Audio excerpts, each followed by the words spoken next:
Again, to me, this loss is on the offense. I'm not complaining about the defense so much because when we needed stops, we got them. Towards the end of the second quarter is when we finished strong, but after that, it was done. You know what? Let me go. I'll go to the play-by-play. Hold on. And I'll go in the fourth quarter. And we're going to go over how many shots they missed going down the stretch. So hold on. Let me start it when it's like. And mind you, we had the lead going into the fourth quarter, correct? Going into the fourth, I believe we did, yes. All right. Actually, no, we didn't. So I think we were down 2. We were up. I mean, it was, this was the most lead changes in the NBA this year, by the way, this game. Yo, bro. To show you how many. All right, so let's see how many misses they had. Alvarado missed with 6:46 left. Hold on.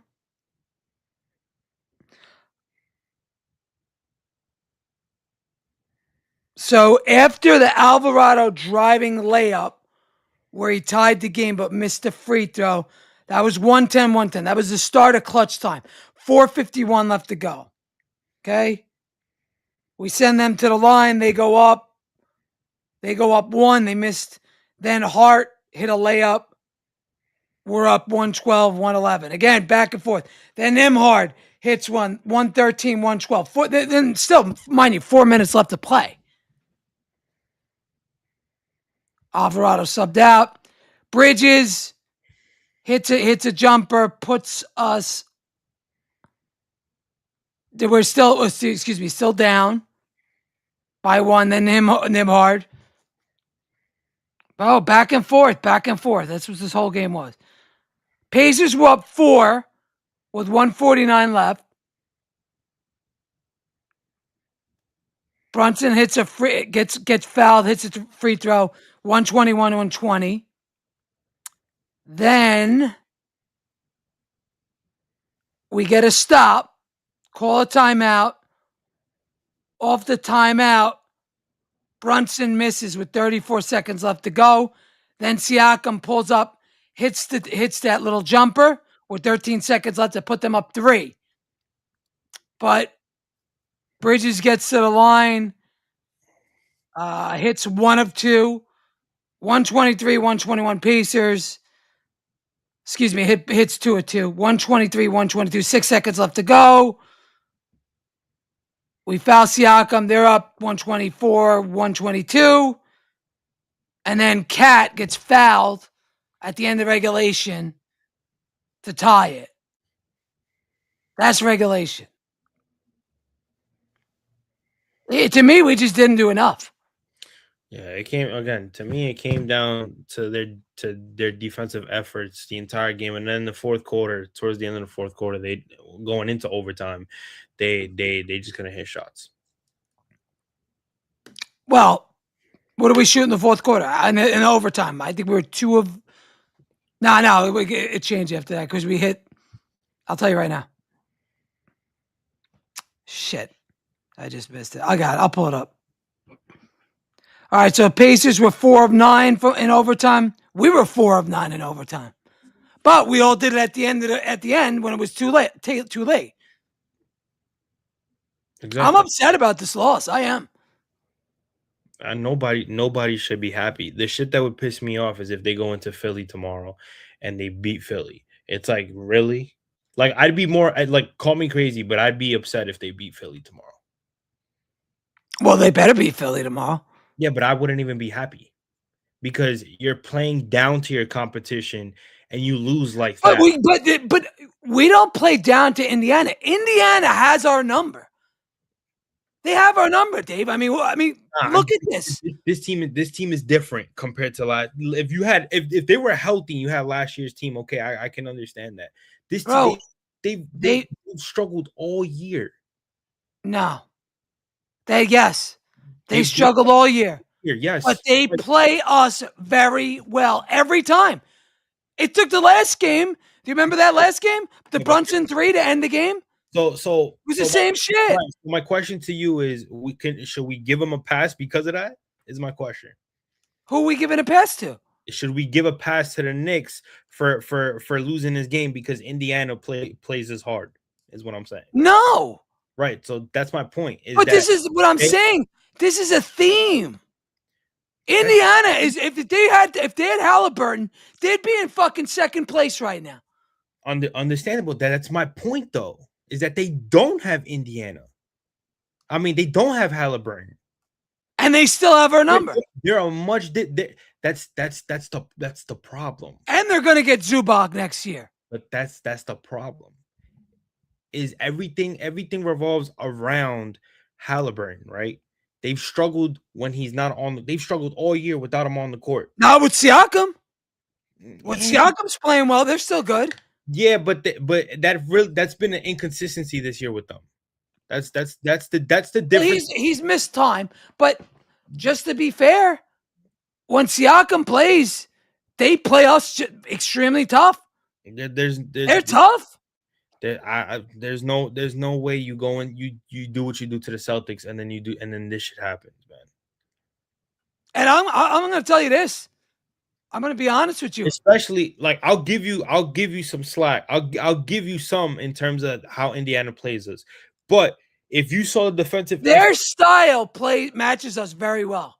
Very well. Right, I understand that. But if you're telling me that the defensive effort you showed against Boston doesn't translate to this game, that's a problem to me.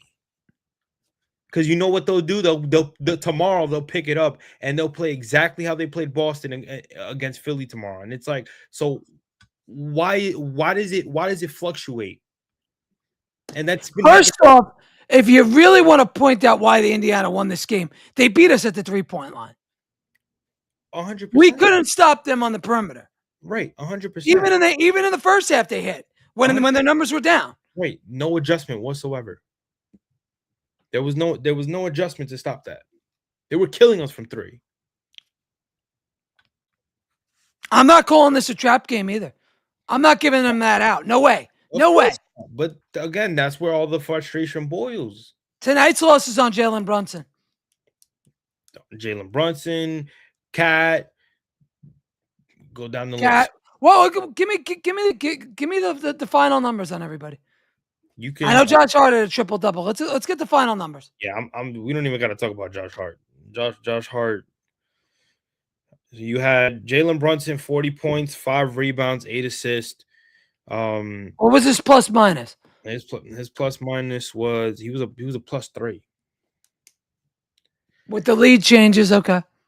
Josh Hart was a +11, 15 points, 11 rebounds, 11 assists, 2 steals, 1 block. What did he shoot from the field, Hart?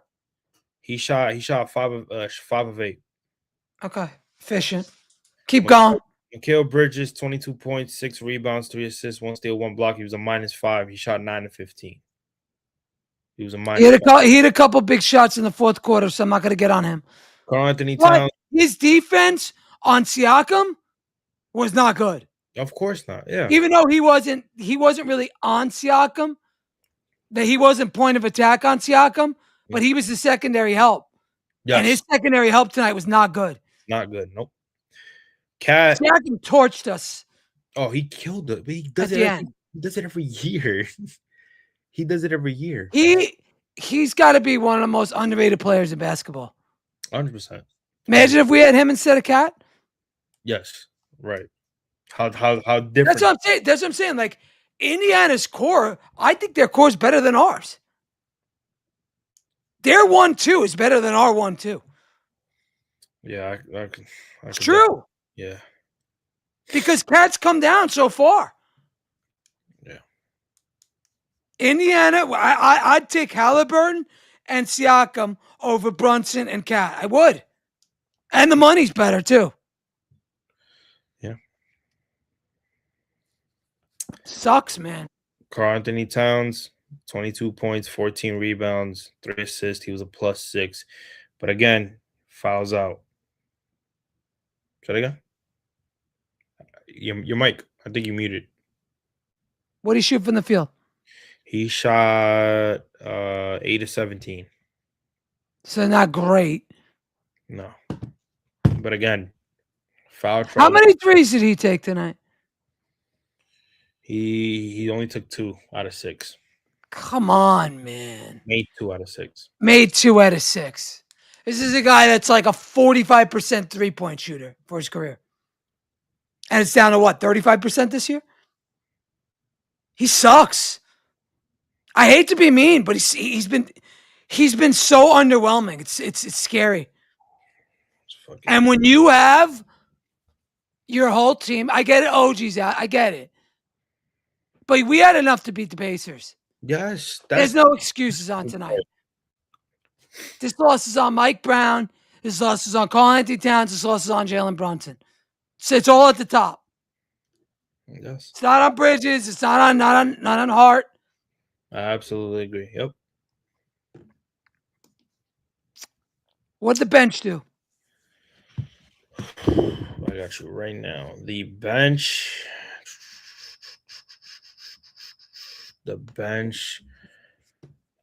Well, Mohamed Diawara. The only 4 guys played tonight from the bench. Mohamed Diawara, 3 points, 1 of 2. He was a -17. Huck Porty, only 7 points, 3 of 4 from the field. He was a -7. Jordan Clarkson, only 4 points, 2 of 4 from the field, -4. Jose Alvarado was a -6. He had 4 points, 1 of 5. That's all he had, 4 points? Yeah. He can't shoot. He was a plus. No, that was Tyler Kolek, but yeah. Tyler Kolek was the only one with a plus minus on the bench. And he yeah. And now you exert all this energy and you have Philly tomorrow. Tomorrow's probably a loss. But it'd be some fucking shit, some funny shit if they go into Philly tomorrow and they win.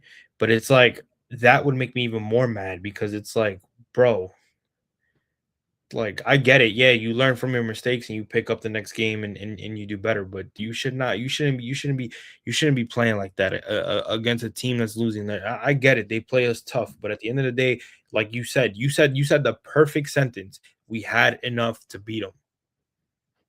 And it's different. If our defense was much better in this game tonight, I can cut them a little bit of slack, a little bit. But our effort on the defensive side of the basketball was horrendous, especially when it counted. Yes, that's why when you said you put it on the offense, I put it on the defense because to be honest with you, if their defensive effort, especially how they played it against Boston, was there, then you could just focus on the offense. Yo, I can't complain about their defense.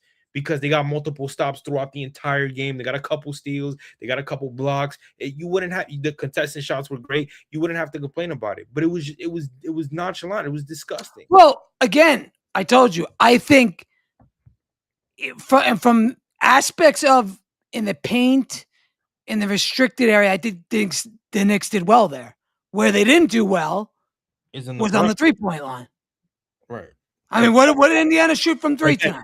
But again, that's the overall situation of the game when they're killing you from that same spot. Like it's different. Like so what were they at? What was their final line at the 3? Who, Indiana? Indiana's final line at the 3. They were 18 of 45.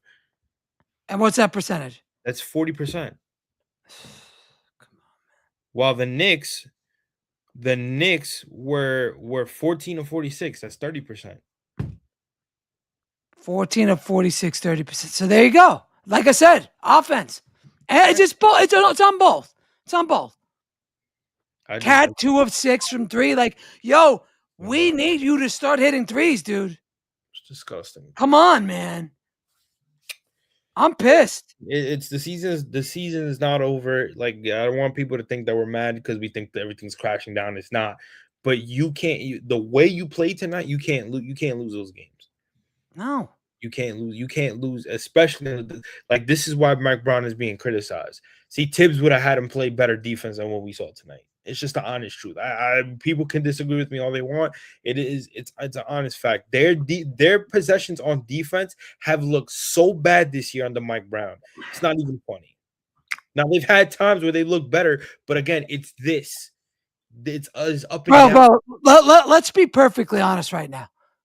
The biggest mistake the Knicks made was firing Thibodeau.